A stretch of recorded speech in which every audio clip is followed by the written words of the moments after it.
Hello everyone and welcome to the Selkares Wargaming channel for this 8th training video, if I'm not mistaken, on Wargame Island Battle. So today I'm going to focus on the support section and mainly on the anti-air, well, totally on the anti-air units. I'm going to talk about the artillery later on in another video. So the anti-air unit in Wargame Island Battle is one of the most one of the most important units you need in your deck, because it's the only unit that will efficiently allow you to defend yourself against helicopters and planes.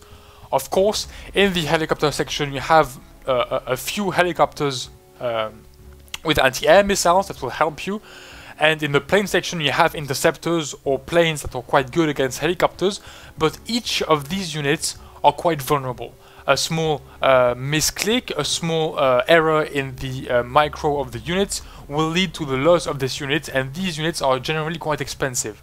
So the importance of anti-air is the defense against enemy air units, be it helicopters and planes, in generally a cost-efficient way, where you can destroy them without being killed or without the risk of being killed by something else. So anti-air units. The beginners in Wargame, or the general population in Wargame, usually separates the anti-air into two categories. The SPAG units, self-propelled anti-air guns, or the SAM units, the surface-to-air missiles. This is a normal and natural division of the anti-air units, but in my opinion, the real division you need to make is the difference between radar and non-radar anti-air units. For the simple reason that these two categories are in theory targeting different enemies. The radar units, as you can see here with the rhomb radar unit, is much more efficient, is more directed against airplanes, whereas the non-radar units like this STR or Strzala, I don't know how you pronounce that thing. The non-radar units are more directed against helicopters. So, radar units, as explained here, this weapon uses radar guidance, making it vulnerable to anti-air missiles. Turning the weapon off will avoid this threat. So, you can think, well, it's only an inconvenience. Not really. It's vulnerable to a few SEAD weapons, which are anti-radar missiles fired by a couple of planes in Wargame. Well, a bit more than a couple. There are 7 planes in total, actually. In counterpart, these these radar weapons, are much more efficient against air units. The global idea is that radar weapons have a bigger range against helicopters and a quite crappy range against helicopters, and the non-radar missiles or weapons have the opposite, a better range against helicopters. That's for the radar and non-radar SAM units. For the SPAG units, you've got the radar ones that have the same, generally the same range against both airplanes and helicopters, and the non-radar units like the Falcon here that have a better range against helicopters than against planes. So when you build your deck, what I recommend is to have a bit of both, a bit of radar and a bit of non-radar. Of course, there are some units and some factions that can rely only on non-radar units because they are also quite good against planes, but if the game finishes balanced well enough, you will have to have both a bit of radar and a bit of non-radar units. So what are the stats you really need to take into account? Well, first, of course, you need a bit of radar to have some good range against planes, and a bit of non-radar to have some good range against helicopters. The important stats of anti-air units are the accuracy, the HE power, and the rate of fire. Of course, there is a range, of course, but I'll talk about that later. Accuracy and HE power is a bit about what you like. Do you prefer a very powerful weapon, a fast firing weapon but with maybe less range, or better range but less rate of fire? It's all about you. Do you prefer having an ultimate Buck M1 with 4,550 meters of range but only a 6 rate of fire, 6 rounds per minute, meaning that you can shoot only generally once against the plane? or do you prefer having an OSA, a 3 OSA AK for the same price that will allow to deliver between maybe 7 or 8 missiles between the 3 OSA AK units while the plane flies over them? It's always up to you. So the best thing I can tell you is test a bit of the different anti-air types and you'll just choose the one you like. I'm personally fond of the OSA AK and OSA AKM units because generally the bug may miss its first missile, and even if it touches, the plane generally is able to launch its bombs, its missiles and everything, and then go away before the second missile is fired by the bug.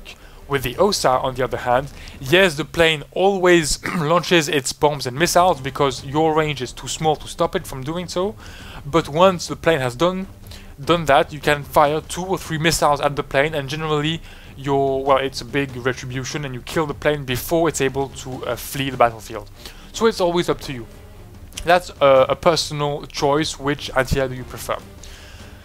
The other stat that you have to take into consideration is the optics. So this is something really important. Optics on anti-air units do not represent the ground optics. Please do not think that anti-air units have better optics than the big majority of recon units. These optics are represent the chance of detecting air units and only air units. And that's another advantage of the radar units. Radar anti-air units all have exceptional optics. Non-radar units have less, the optics are worse. They've got very good, they've got good, but none of them have exceptional optics. Or maybe a couple, but I'm not really sure. So, we've seen accuracy, HE power, rate of fire. That's essentially depending on your playstyle and on what you like.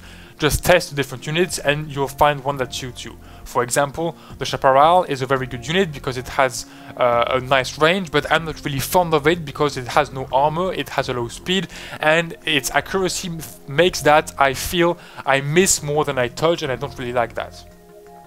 So it all depends on your playstyle and on your taste.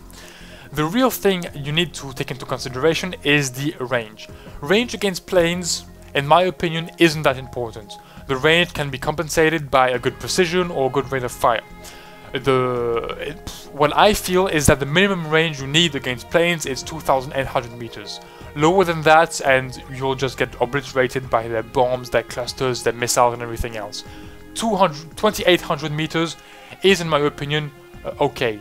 More than that, it becomes really, really good, and of course you go to the ultimate range with the Bug M1, which is the ultimate range. But 2,800 meters is, in my opinion, really good.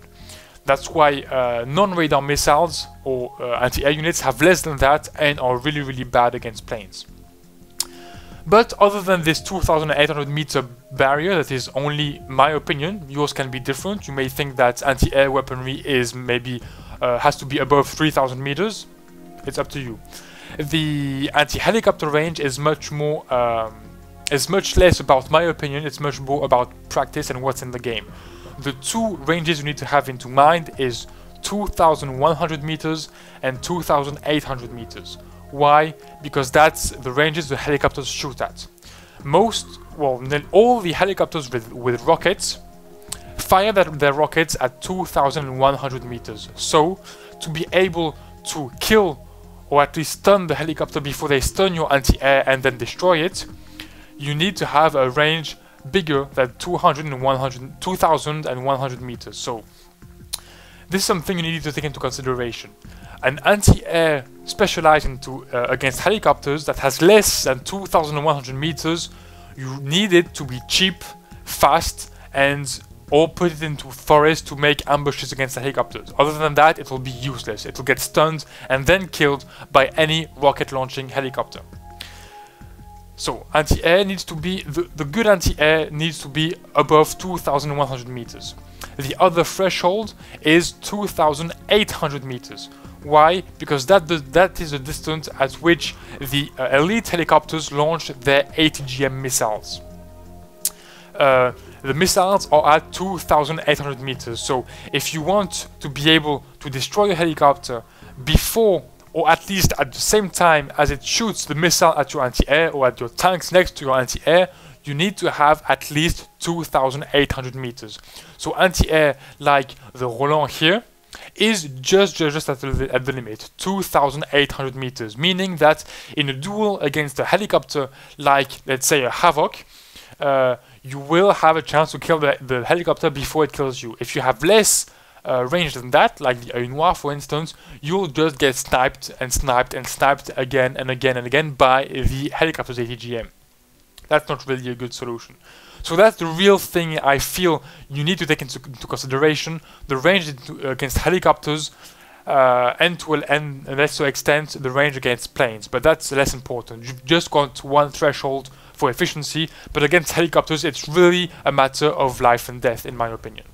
So that's basically it. So now that we've seen a bit the global picture of what anti-air units are, radar, non-radar, SPAG and missile, different stats, especially the optics and the range, let's go into a small test game to show you the different tips that I use when using anti-air units. Let's go.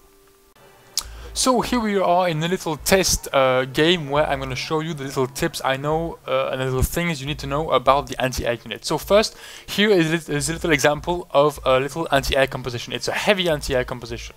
You've got the non-radar SAM anti-air with the AMX-30 Roland, 2,800 meters against the helicopters, so that's the second threshold, the one that allows you to compete against the enemy anti-ATGM helicopters.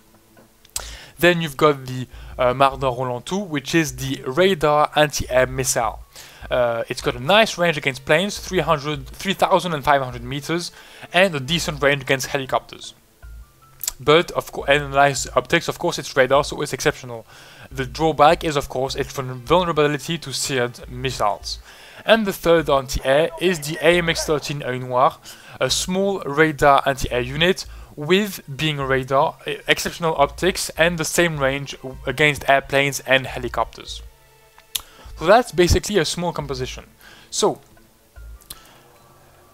let's start with the basic anti-air, the non-radar anti-air. Non-radar anti-air doesn't need a lot of micro. These anti-air units are pretty easy to use. Just send them forward, put them at in a few strategic areas, like at the edge of this forest, one here, one in the middle, one on the right, wherever the enemy planes may attack. Just put them at nice positions. Move them forward from time to time to follow your front line, or pull them backwards if you are losing, of course. But that's pretty much all you need to do with them. They don't need a lot of micro. They are just you just need to put them in an area, resupply them from time to time, and just let them be. On the other hand, radar units like the Roland 2 or the Œil Noir are units that need some micro because they are vulnerable to SEAD units. SEAD missiles from SEAD planes. So here, as you can see, this weapon it is vulnerable to anti-radar missiles, which are the suppression of enemy air defense. So first and foremost, how do you protect yourself against SEAD planes? So the first little trick, if you are very bad at microing your units, the first little trick you can use is to protect your expensive radar units like the Roland 2 here, 65 points, by putting cheaper radar units in front of them like the Œil Noir here, 20 points. That means that every time a SEAD plane come in and shoots a missile, it will first target the first radar unit and kill one Œil Noir, 20 points, instead of the Roland 2, 65 points. So that's basically a cheap protection for your expensive anti-air. It's not the best solution, far from it, because you still lose units, but if you are low on a micro, low on APM, and just don't want to spend time activating and deactivating your radar units, you just can do that. The other solution is of course to micro units and deactivate radar weapons. If you deactivate this weapon, a SEAD plane can go all above the unit and won't fire at you because your weapon is deactivated. The thing you need to know about deactivating a weapon is that it doesn't stop your unit from having exceptional optics. Radars what I've been told is that Fusion system has differentiated the radar weaponry from the radar detection, meaning even if you deactivate your radar weaponry, you will still be able to benefit from your exceptional optics. It's kind of weird, but it works like that, and it's, in my opinion, well, a good bonus for the players playing radar systems. You can just send a cheap A1 in front of everything, deactivate its weapon, and it'll still be able to detect any incoming airplane quite easily with its exceptional optics. That's quite good. So that's basically how you want to avoid seed missiles by deactivating the missile. But how do you micro all your units, all your anti-air units all around the map? So my little trick is to, of course, make groups of units.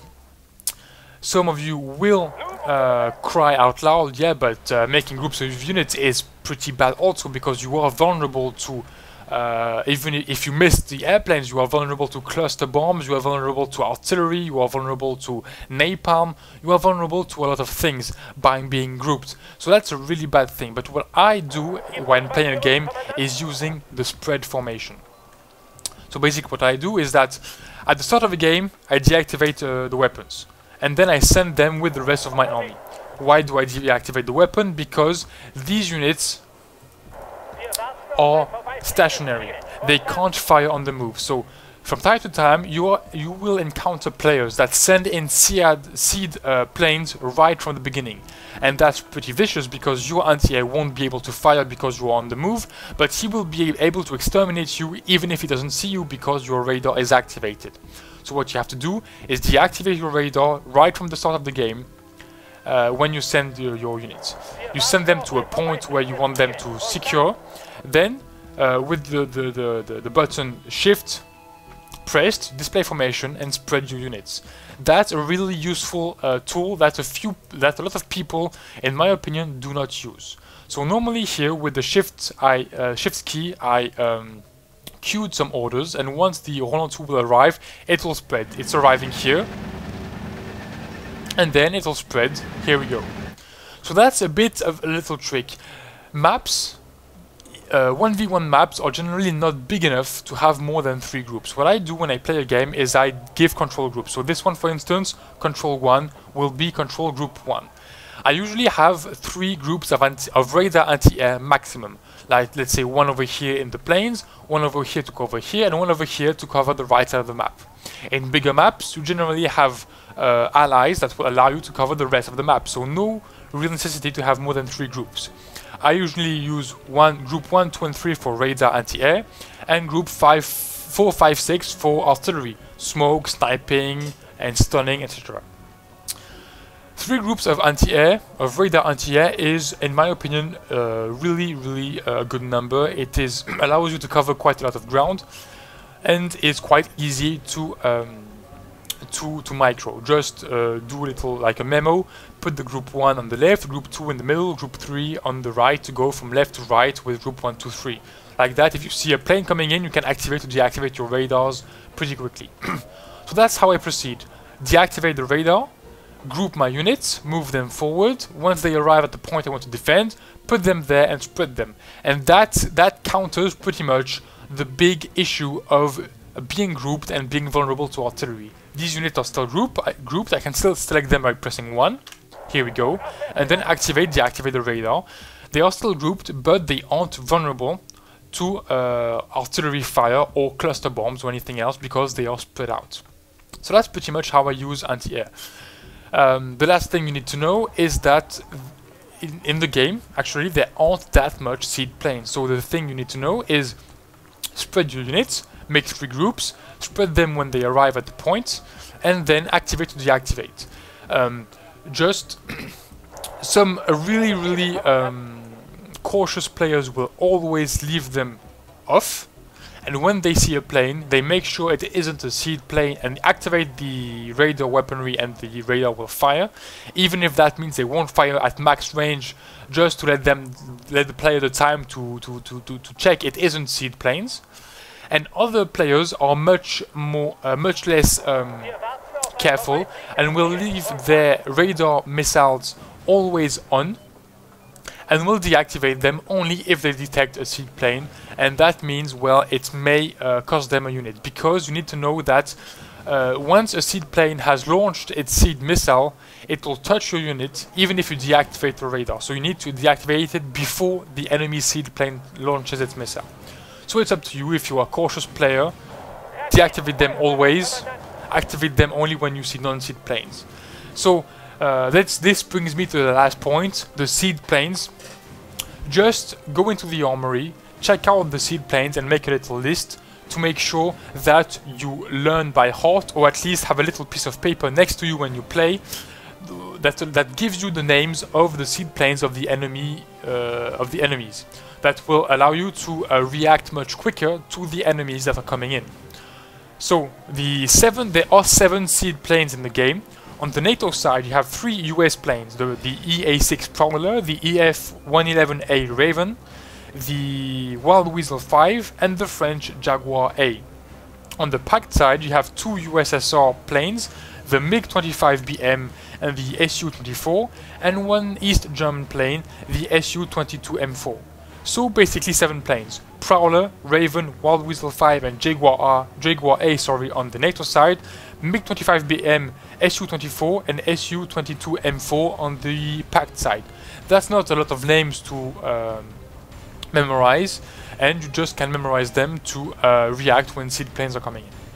So to recap, either put cheap radar units in front of your expensive ones, or try to micro your units by grouping them and spreading them, so that will allow you to cover, I usually use 3 groups that will cover 3 main areas with 2 or 3 units, and spreading them will give you the benefit of grouping them without the drawback of being vulnerable to artillery or cluster bombs. So that's basically it. Thanks for watching, I hope you liked it, and see you next time for another category of units in Wargame and on Battle.